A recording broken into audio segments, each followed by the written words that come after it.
Kitabu cha kwanza cha Wamakabayo sura ya 11 na ya 12. Ndiyo kanisa la Mungu, tumsifuni Yesu Kristo. Karibuni sana wapendwa katika kipindi chetu kizuri cha usomaji wa Biblia kwa njia ya sauti. Nami naitwa Mwalimu Petro na wakaribisha muda huu ambapo siku ya leo tutasonga mbele na kitabu cha Wamakabayo wa kwanza, ile sura ya 11 na ya 12. Karibuni sana wapendwa, unaweza pia ukafuatilia kipindi hichi kwenye channel yetu ya YouTube na ya Facebook inayojulikana kwa jina la Jerusalem Family TV Mwalimu Petro na Evodia Mazwele.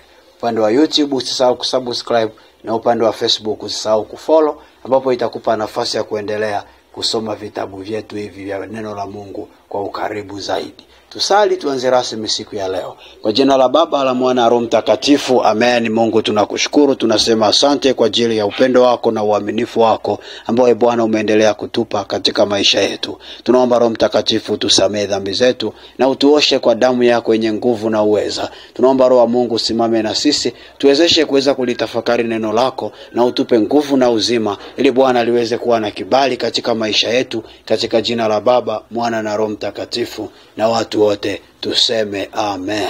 Karibuni sana wapendwa, hapo siku ya leo tutasoma kitabu hiki cha Wamakabayo wa kwanza sura ya 11 na ya 12.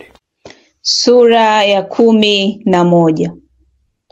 Mfalme wa Misri akachanga jeshi kubwa mno, kama mchanga ulioko ufuoni kwa bahari kwa wingi, pamoja na merikebu nyingi. Akajitahidi kujipatia ufalme wa Iskanda kwa hila, na kuunga kwa ufalme wake. Akaingia Shamu kwa maneno ya amani, nao watu wa mijini walimfungulia milango wakamkaribisha. Maana ilikuwa amri ya mfalme Iskanda wampokee kwa kuwa ni mkwewe.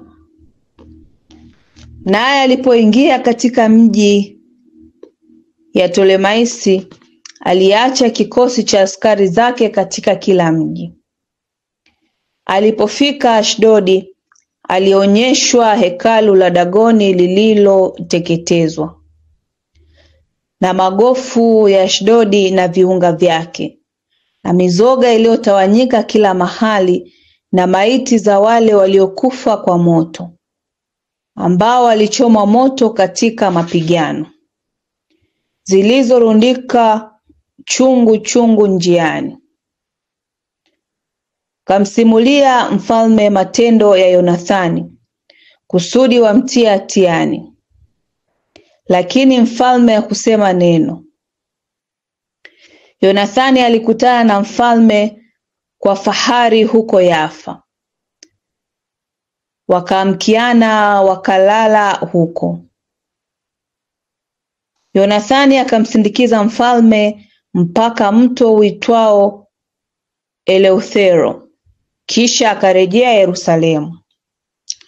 Huko nyuma mfalme Ptolemayo alishika njia ya pwani hata Seleukio kando ya bahari. Akawa anabuni hila nyingi juu ya Iskanda. Alituma wajumbe kwa mfalme Demetrio kusema, na tufanye maagano wewe na mimi. Nitakupa binti yangu yule aliyopo kwa Iskanda, nawe utamiliki ufalme wa baba yako. Maana najuta sasa kumoza kwa Iskanda, kwa sababu alijaribu kuniua. Alimlaumu kwa kuutaka ufalme wake. Kamnyang'anya binti yake akampa Demetrio. Akakosana na Iskanda, hata wadui wao ulikuwa dhahiri kwa wote. Ptolemayo akaingia Antiokia, akajivika taji ya Asia. Hata alivaa taji mbili, taji ya Misri na taji ya Asia. Wakati huo mfalme Iskanda alikuwako Kilikia, kwa sababu wenyeji wa huko walikuwa wakifanya matata. Basi Iskanda alipopata habari alimpelekea vita. Tolemayo akatoka akakutana naye na jeshi kubwa akamshinda. Iskanda alikimbilia bara Aram, naye Tolemayo akatukuka. Mwarabu Zabdieli alimkata Iskanda kichwa akampelekea Tolemayo. Baada ya siku 3 mfalme Tolemayo naye alikufa. Ndipo askari walinzi wa ngome zake waliuawa na wenyeji waliokaa ngomeni. Dimitrio akajitawalisha katika mwaka 167. Basi siku zile Yonathani alikusanya watu wa Uyahudi ili kuitoa ngome ya Yerusalemu. Akaunda mitambo mingi na kuipigia. Lakini watu fulani waliolichukia taifa lao wenyewe, waasi wa sheria, wakamwendea mfalme wakamwarifu ya kwamba Yonathani anayeusuru ngome. Aliposikia hayo alikasirika, lakini baadaye akaondoka akaenda Tolemaisi. Kamwandikia Yonathani kumwambia aache kuiusuru, tena aje upesi awezavyo kuonana naye Tolemaisi. Nathani aliposikia hayo alitoa amri waendelee kuiusuru. Kachagua wazee wengine wa Israeli pamoja na makuhani asiogope hatari. Kachukua fedha na dhahabu na nguo na zawadi nyingine nyingi za urafiki. Kaondoka akamwendea mfalme huko Tolemaisi. Kapata kibali kwake. Watu kadha wa taifa lake wafitini walimsingizia, lakini mfalme alimtenda kama wale waliomtangulia walivyomtendea. Kamtukuza machoni pa rafiki zake wote. Limthibitisha katika cheo chake cha kuhani mkuu na katika madaraka yote aliyokuwa nayo kwanza. Kamkuza katika rafiki zake wakuu. Yonathani alimwomba mfalme aichilie Uyahudi na ile mitaa 3 iliyotoka katika Samaria isitozwe kodi. Akaahidi kutoa talanta 300. Mfalme akakubali, akamwandikia Yonathani barua juu ya mambo hayo yote kama hivi. Mfalme Dimitrio kwa nduguye Yonathani na kwa taifa la Wayahudi salamu. Nakili barua tuliyomwandikia Lasteni ndugu yetu juu yenu. Na waandikieni ninyi nanyi pia ili mjue yaliyomo. Mfalme Dimitrio kwa baba yake Lasteni salamu. Sisi tumekusudia kulitendea mema taifa la Wayahudi kwa sababu ya nia yao njema kwetu. Maana wao ni rafiki zetu, wanao tuangalia kwa wema.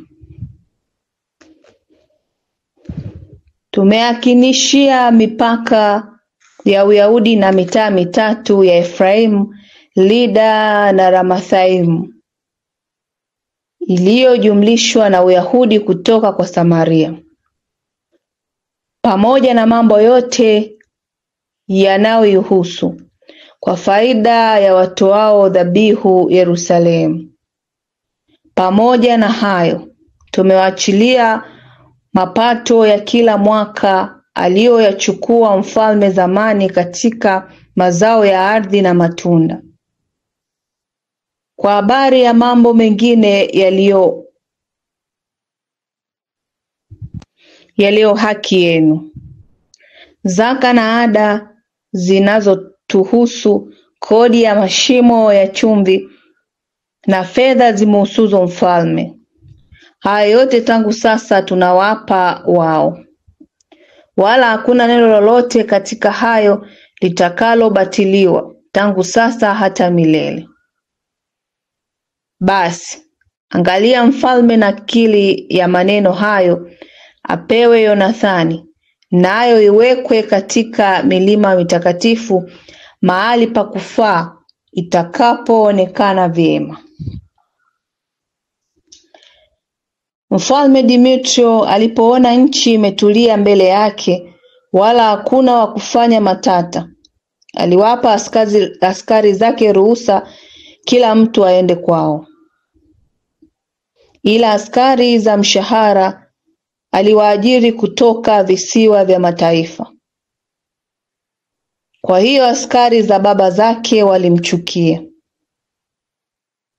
Trifoni ni mtu aliyekuwa kwanza upande wa Iskanda. Ikawa alipoona jinsi askari wote wanavyomnung'unikia Demetrio, alimwendea Imalkue Mwarabu aliyekuwa akimlea Antioko, mwana mdogo wa Iskanda. Kamshawishi ampe huyu mtoto ili amtawalishe mahali pa babaye.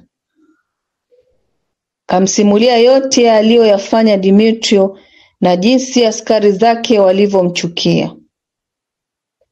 Akakaa huko siku nyingi. Yonathani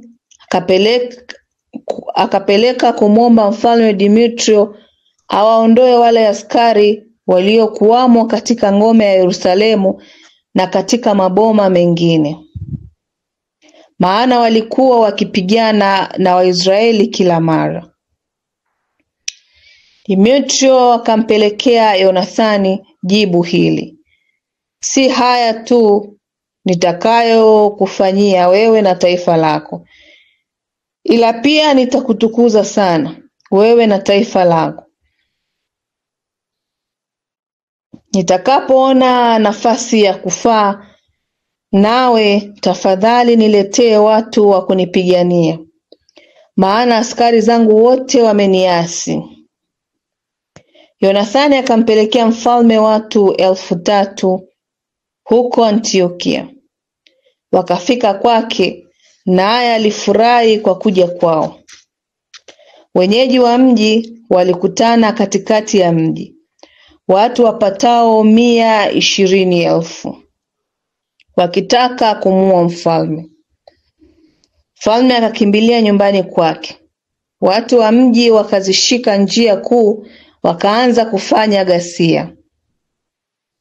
Mfalme akawaita Wayahudi wamsaidie, nao wote wakamwitikia mara.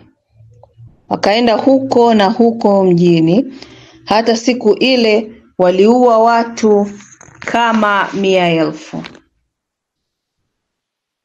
Wakautia mji moto siku ile. Waliteka nyara nyingi na kumwokoa mfalme. Watu wa mjini walipoona ya kuwa Wayahudi wana nguvu ya kufanya wapendavyo, walikufa moyo. Wakamwambia mfalme, tupeni amini. Waambie Wayahudi waache mapigano yao juu yetu na juu ya miji. Wakatupa silaha zao chini, wakafanya amani. Wayahudi walitukuka machoni pa mfalme na machoni pa wote wa milki yake. Wakarejea Yerusalemu na mateka mengi. Lakini mfalme Demetrio alipoketi tena katika kiti cha enzi cha ufalme wake, na nchi yote ilikuwa imetulia mbele yake. Alijionyesha kuwa moga katika yote aliyoyasema, maana aliuvunja urafiki wake na Yonathani, wala kumfanyia yale mema aliyomwahidi, bali alimuudhi vibaya sana. Basi baada ya hayo Trifoni alirudi, akamleta yule mtoto Antioko. Akafanywa mfalme na kutiwa taji, na wale askari wote walioondolewa na Demetrio walijiunga naye. Wakapigana na Demetrio. akashindwa kabisa, akakimbia. Trifoni akawachukua wale tembo, akaushika mji wa Antioko. Yule kijana Antioko alimwandikia Yonathani akisema, na kuthibitishia cheo chako cha ukuhani mkuu na kukuweka juu ya zile milki 4, nawe utakuwa mmoja wa rafiki za mfalme. Kampelekea vyombo vya dhahabu na vingine vya kutumia mezani, akampa idhini kunywa katika vyombo vya dhahabu na kuvua urujuani na bizimu ya dhahabu. Akamfanya nduguye Simoni liwali wa nchi toka mlima uitwao ngazi ya Tiro hata mipaka ya Misri. Yonathani akaondoka, akaishika njia ng'ambo ya mto, akipita miji ya huko. Na majeshi yote ya Shamu yalimwendea ili kufanya urafiki naye. Akafika Ashkeloni, watu wa mjini wakampokea kwa heshima. Kutoka hapo akaenda Gaza, bali watu wa Gaza walimfungia asiingie. Akausuru mji, akavitia moto viunga vyake, akaviteka. Ndipo watu wa Gaza wakamwomba Yonathani, akawapa yamini. Akashika wana wa wakuu wao wawe wadhamini, akawapeleka Yerusalemu. Akaipitia nchi ya Dameski. Yonathani akasikia ya kuwa wakuu wa Dimitrio wamefika Kadesh ya Galilaya pamoja na jeshi kubwa ili kumwondoa katika kazi yake. Akaenda kukutana nao, ili nduguye Simoni alimwacha huko aliko. Simoni akapiga kambi kuelekea Bethsura, akaipiga siku nyingi na kuiusuru. Akamwomba amani, akakubali. Lakini aliwatoa humo, akaushika mji, akaweka humo kikosi cha askari. Yonathani na jeshi lake wakapiga kambi penye ziwa la Genesareti. Hata asubuhi na mapema wakaondoka kwenda uwanda wa Hazori. Jeshi la mataifa likakutana nao uwandani.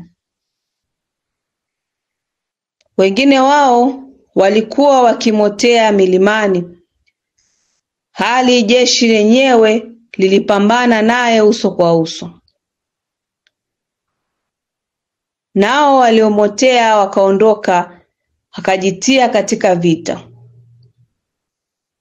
Na wote wa upande wa Yonathani walikimbia. Asibaki hata mmoja, ila Matathia bin Absalomu wa Yuda bin Kalfi, wakuu wa vikosi. Yonathani akararua nguo zake, akajitia mchanga kichwani, akasali. Akajitia tena vitani, akawarudisha nyuma hata wakakimbia. Watu wake walipoona hivi walimrudia, kafuatana naye wakiwakimbiza mpaka Kadesh kwenye kambi lao, wakatua. Siku ile katika wageni walioanguka watu kama 3,000, Yonathani akarudi Yerusalemu. Sura ya 12. Yonathani akaona ya kuwa sasa ndio wakati wa kufaa. Akachagua watu, akawapeleka Rumi ili kuthibitisha urafiki waliokuwa nao na kuufanya upya. Vile vile alipeleka barua kwa Wasparati na mahali pengine. Wakafika Rumi, wakaingia barazani, wakasema, Yonathani kuhani mkuu na taifa la Wayahudi wametutuma kwenu ili kuwafanyia upya ule urafiki na ushirika wa zamani. wakawapa barua kwa watu kila mahali, ili wasafirishwe kwa amani kwenye nchi ya Yuda. Hii ndiyo nakili ya barua Yonathani aliyoandika kwa Wasparta. Yonathani, kuhani mkuu na baraza la Wayahudi na makuhani na watu wengine, kwa ndugu zao Wasparta, salamu. Hata kabla ya wakati huu, barua zililetwa kwa kuhani mkuu Onio kutoka kwa Ariusi aliyekuwa mfalme wetu wakati ule, kutuarifu ya kuwa tu jamaa zenu kama inavyoonyeshwa katika nakili tunayoileta. Onia akamkaribisha kwa heshima yule mtu aliyetumwa. Kazipokea zile barua zenye habari za ushirika na urafiki. Basi hatuna haja ya mambo hayo, kwa sababu msaada wetu hasa ndiyo vitabu vitakatifu tulivyo navyo. Lakini tumeona vema kutuma watu kwenu, ili tuamshe urafiki wetu na urafiki wenu kwetu, wala tusifarakane nanyi zaidi, maana ni wakati mwingi sasa tangu mlipopeleka ujumbe kwetu. Sisi tunawakumbusha daima sikukuu zetu na wakati mwingine ufahao katika dhabihu tutoazo na katika sala zetu, kama inavyotupasa kukumbuka ndugu zetu. Tena tunaufurahia utukufu wenu. Lakini shida nyingi na vita vingi vilitusonga, na wafalme wanaotuzunguka walipigana nasi. Basi hatukutaka kuwasumbua ninyi na rafiki zetu wengine kwa habari ya vita hivyo, maana msaada wetu ni ule utokao mbinguni, nasi tumelindwa na adui zetu, nao adui wameshushwa. Tumewachagua Numenio bin Antioko na Antipateri bin Yasoni. Tutawapeleka kwa Warumi kufanya upya ushirika na urafiki tuliokuwa nao kwao. Tumewaagiza wafike kwenu pia, ili kuwasalimu na kuwapeni barua yetu juu ya kufanya upya undugu wetu. Tafadhali utuleteni jibu juu ya hayo. Hii ndio nakili ya barua wa Sparta waliomletea Onio.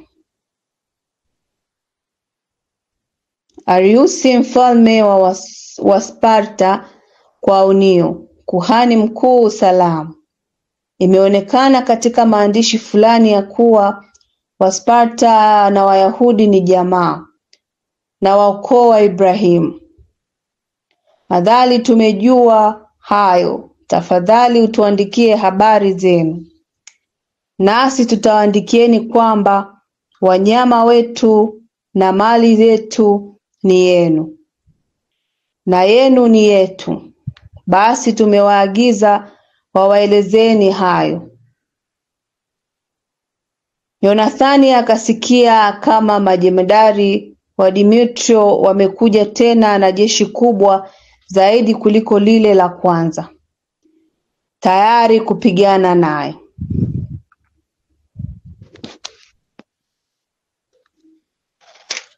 Akaondoka Yerusalemu, akakutana nao katika nchi ya Hamathi, asiwape nafasi yoyote ya kuingia katika nchi yake.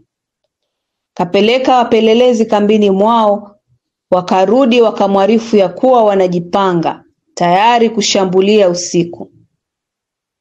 Jua lilipokucha, Yonathani aliwaagiza watu wake wawe macho, wameshika silaha zao usiku kucha, ili wawe tayari kwa vita.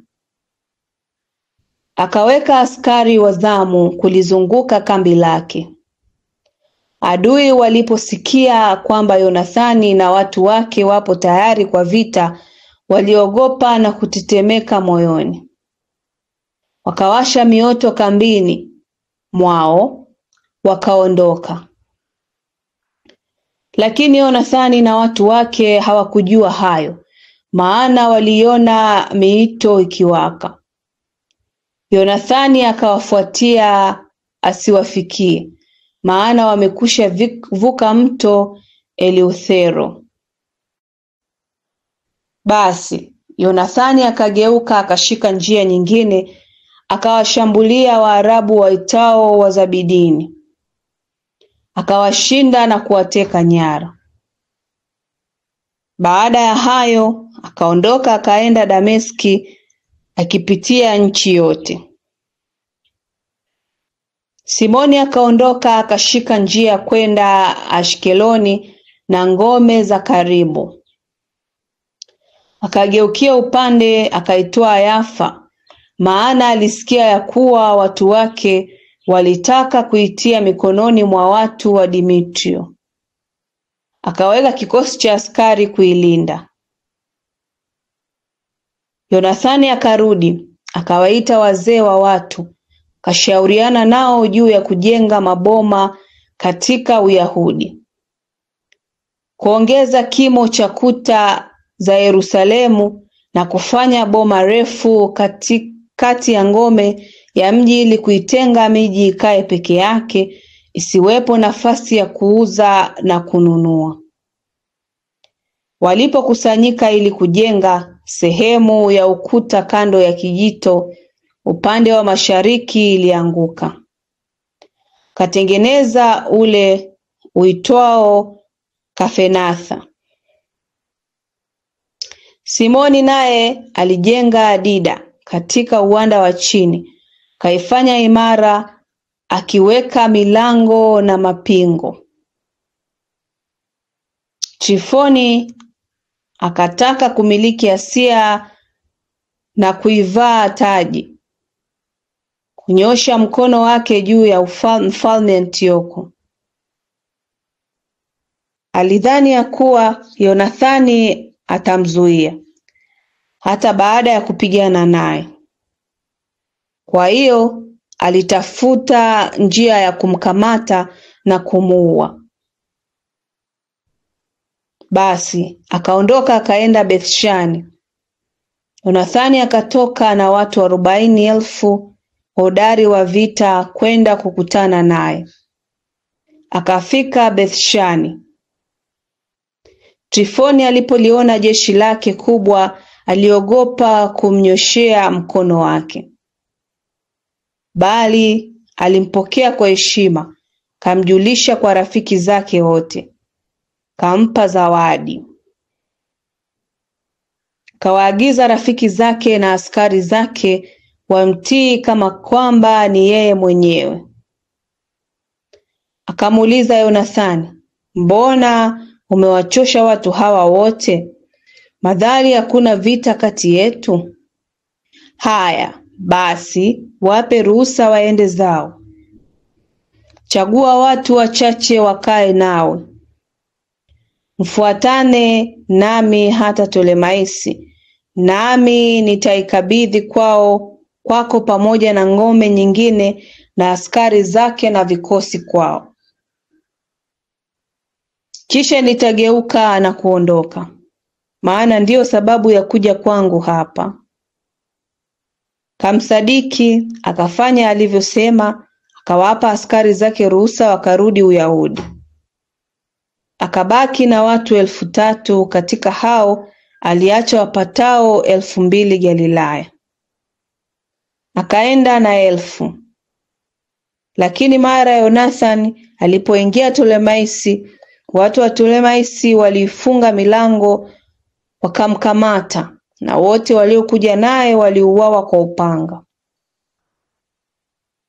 Trifoni akapeleka askari na wapanda farasi waende Galilaya, kwenye uwanda mkubwa kuwaua watu wote wa Yonathani.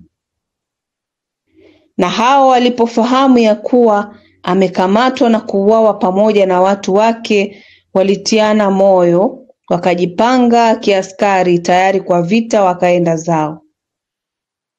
Wale waliokuwa wakiwafuata walipoona ya kuwa tayari kujipigania, waligeuka wakarudi nyuma. Wote wakafika nchi ya Uyahudi salama, wakamwombolezea Yonathani na watu wake na kuogopa sana. Israeli ikafanya kilio kikubwa.